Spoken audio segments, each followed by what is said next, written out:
nous concluons cette grande journée scientifique, cette grande journée responsable du Technion France, un monde en transition, santé, durabilité, finances responsables. Merci à vous tous de nous avoir suivis. Vous étiez nombreux.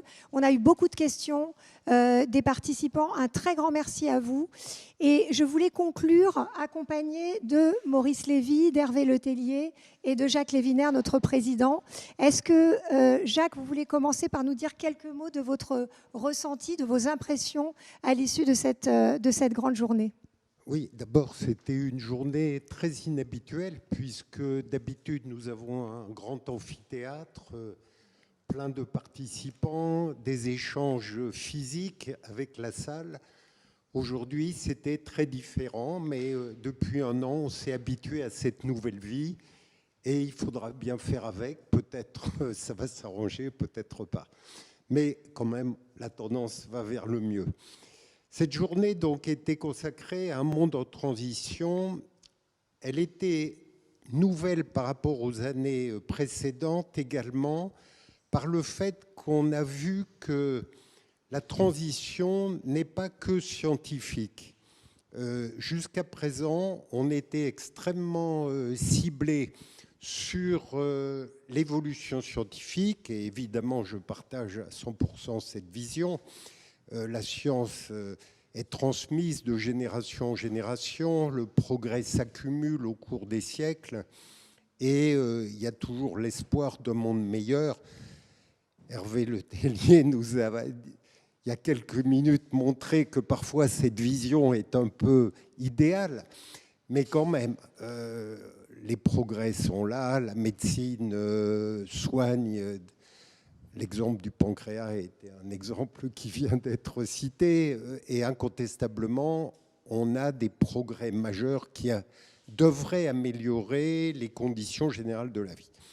Ce qu'on a eu de nouveau aujourd'hui, c'était cette apparition d'un sentiment profond chez les jeunes et petit à petit chez les moins jeunes d'une nécessité de changer de modèle. Comme l'a dit fort bien l'un des intervenants, les banques, il y a quelques années, elles faisaient du durable, de l'environnement. C'était de la communication. Et j'ai été frappé par la phrase qu'il a dit. Aujourd'hui, ce n'est plus une question de communication pour les banques. La finance verte, ce n'est plus de la communication, c'est de la gestion du risque. Et j'ai trouvé que c'était une évolution extrêmement intéressante. Et il a donné des exemples pour montrer que le banquier, au fond, on est loin de la science, hein, le banquier, son rôle, c'est d'évaluer le risque de celui à qui il va prêter. Eh bien, il y a 5 ans, l'environnement n'avait aucune importance. Aujourd'hui, il dit, je dois être prudent. Si je prête à une entreprise qui développe des mines de charbon, j'ai un très fort risque qu'elle soit défaillante à un moment. Et donc, vous voyez que c'est un changement considérable qu'en 2 ans, 3 ans, on a vu apparaître. C'est pour moi un des éléments très forts de cette journée. Alors, je voudrais, comme l'a fait Valérie, remercier tous nos participants, tous ceux qui nous ont aidés, nos sponsors, tous nos intervenants qui nous ont apporté des éclairages multiples.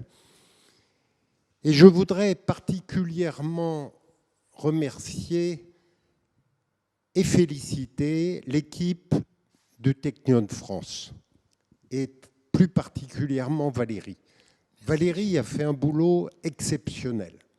Elle a bâti dans un environnement difficile une journée qui était nouvelle, qui était un peu révolutionnaire parce qu'on faisait. Et elle a réussi à attirer des intervenants qui chacun nous a apporté un éclairage complémentaire des autres. Et donc, un très grand merci à Valérie. Merci, cher Jacques, je suis très touchée pour cette opération. J'ai été très sensible aux mots d'Hervé Letellier, je lui disais, avant d'intervenir, qu'il y a 15 jours, il m'a fait perdre des nuits de sommeil parce que je lisais son livre et je n'arrivais pas à m'arrêter.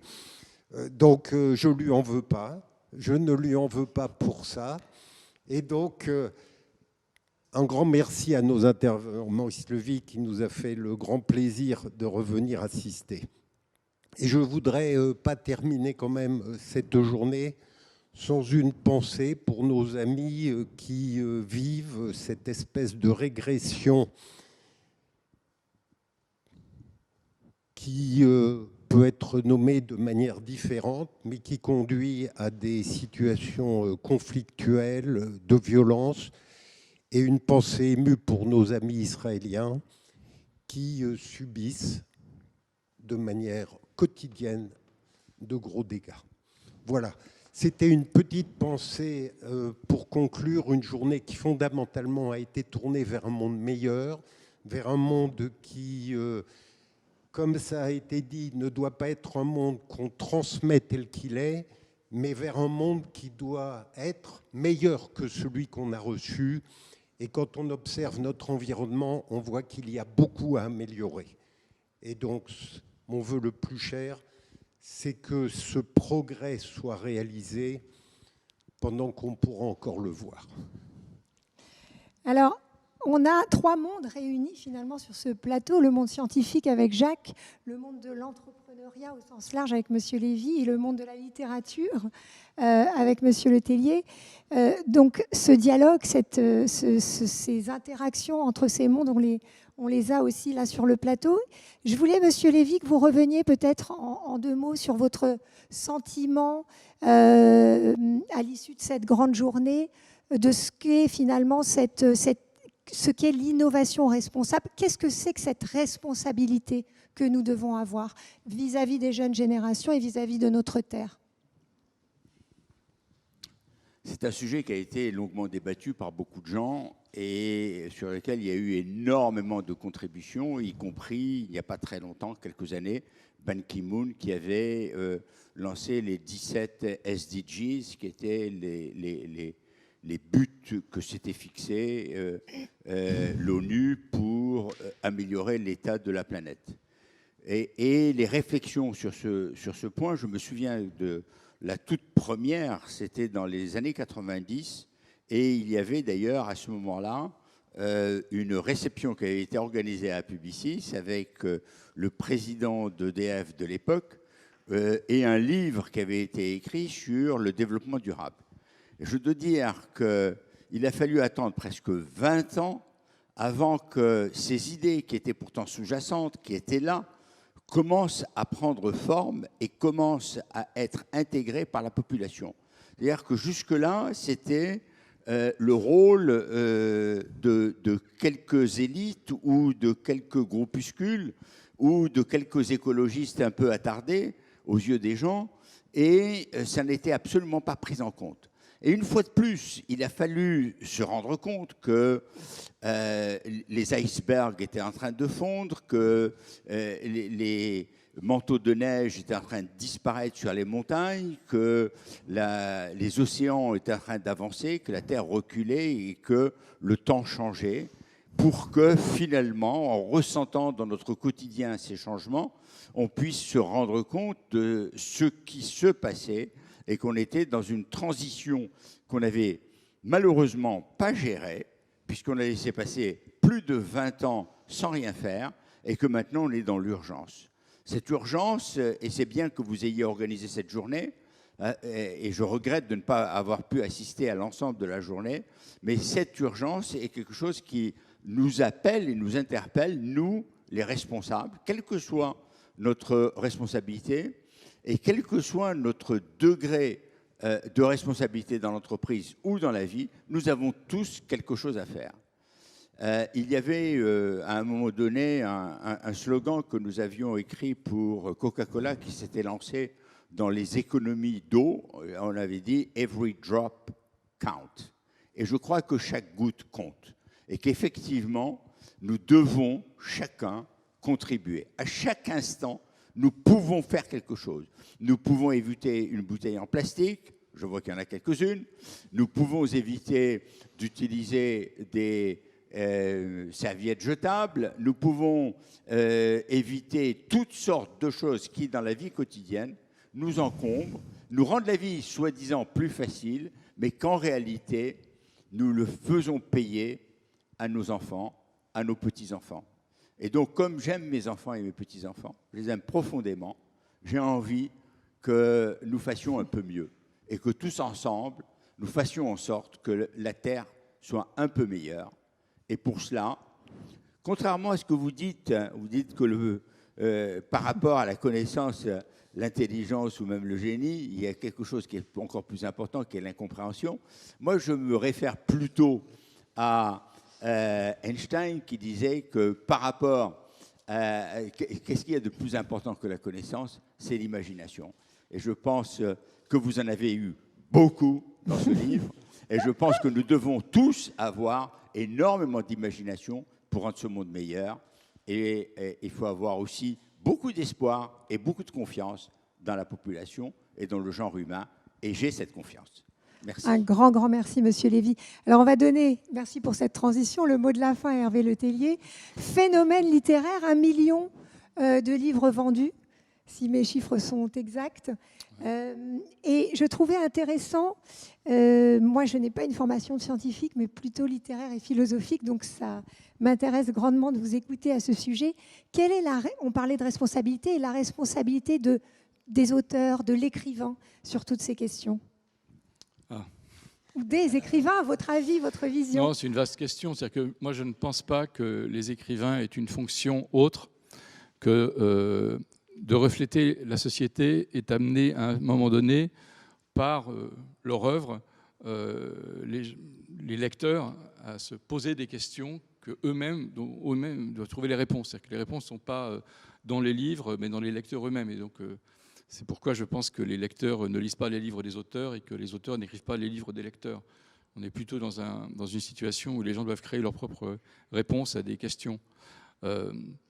Moi, ce que j'espère, c'est que, effectivement, les deux mots qui ont été prononcés, qui me paraissent importants, c'est l'urgence. Je crois qu'il y a une absolue urgence à ce que les choses changent. Simultanément, cette urgence ne peut fonctionner que si simultanément il y a une solidarité, et cette solidarité doit être mise en place.